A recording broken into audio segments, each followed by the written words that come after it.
नमस्कार।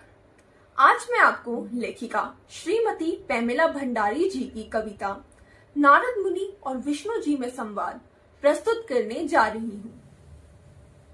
विष्णु क्षीर सागर में शेषनाग की शैया पर आसीन थे। तभी वहां नारद मुनि आए जो गंभीर और गमगीन थे। बोले, अमृतत्व का वरदान तो जैसे अभिशाप बनता जा रहा है। धरती पर जो हो रहा है मुझे अत्यंत पीड़ा पहुंचाता है। प्रभु, वहां लोग आपके अस्तित्व पर ही सवाल उठाते हैं। प्रभु, वहां लोग आपके अस्तित्व पर ही सवाल उठाते हैं।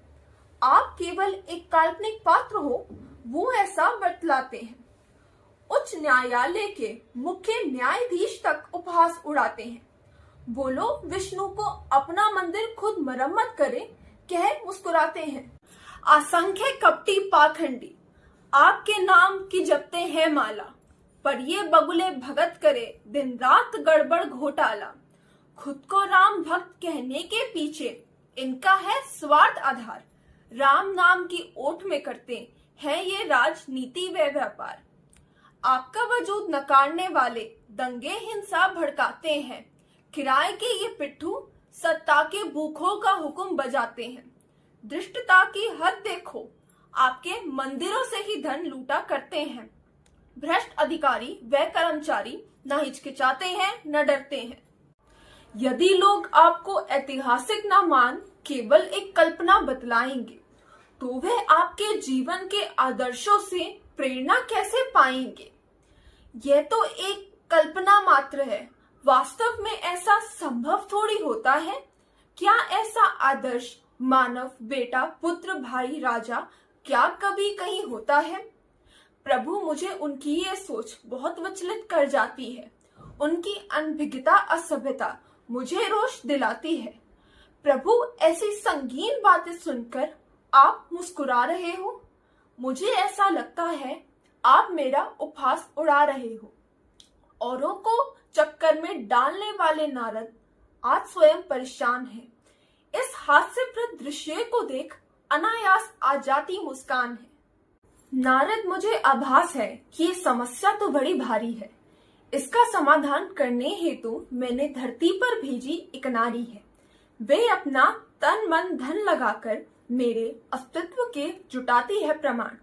कई वर्षों से करती आ रही है लगातार वे अनुसंधान। विविध सूत्रों से तथ्य खोज वह मेरा सच सामने लाती है। हर तथ्य का साक्ष्य देकर सब संशय दूर कर पाती है। खगोल और भूविज्ञान का उसने लिया सहारा है। तन्मयता से अध्ययन कर उसने सच उभारा है। मेरे राम रूप की कहानी उसने तारों की जुबानी बताई है। उस काल में ग्रहों की दिशा वाल्मीकि के बखान से मिलाई है। कृष्ण रूप में गीता ज्ञान देते समय का व्योम चित्र दिखाया है। पुरातात्विक तथ्यों का भी उसने अचूक मिलान कराया है। उसमें अद्भुत प्रतिभा है, जोश है, पक्का इरादा है। उसमें अद्भुत प्रतिभा है, जोश है, पक्का इरादा है। तीव्र बुद्धि, लग्न निष्ठा, पक्के इरादे का मादा है। वह निष्कपट है, निडर है। उसमें मनोबल और दिव्य शक्ति है। सच को स्थापित करना उसकी साधना है, भक्ति है। धर्म ग्रंथों का सच उजागर करना उसने लक्ष्य बनाया है। अपनी सारी ऊर्जा, सारा समय उसने इसी मुहिम में लगाया है। उसकी लिखी किताबें एक दिन खूब ख्याति पाएंगी। रामायण, महाभारत के विषय में निर्णायक कहलाएंगी। सभी प्रचलित भाषाओं में उनका अनुवाद होगा। उन पर चर्चा होगी, विचार विमर्श, वाद विवाद होगा। इस अतुल्य उत्कृष्ट कार्य को मिलेगी सब जगह पहचान। प्रशंसा से और पुरस्कारों से होगा उसका अपार सम्मान। प्रभु, आपकी तो ये चहेती होगी, उसे अनेक सुख दिए होंगे।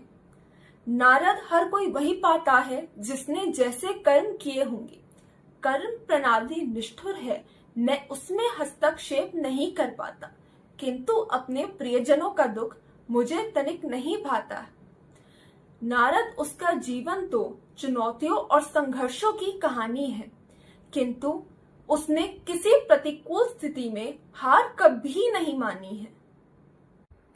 झूठ, लालच, भ्रष्टाचार की दलदल से वो कमल की भांति अछूती है। निर्मलता, निश्चलता की तो उसके नाम में ही अनुभूति है। यह तो वह खरा सोना है जिसे आग में तपकर निखरना है। कितने भी तूफान आए उसे ना टूटना है ना बिखरना है।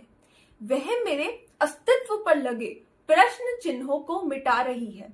मर्यादा पुरुषोत्तम की मर्यादा को वह मलिन होने से बचा रही है। उसके इस अनमोल योगदान का आभार मुझे चुकाना है। इतिहास में उसका नाम स्वर्णिम अक्षरों में लिखवाना है।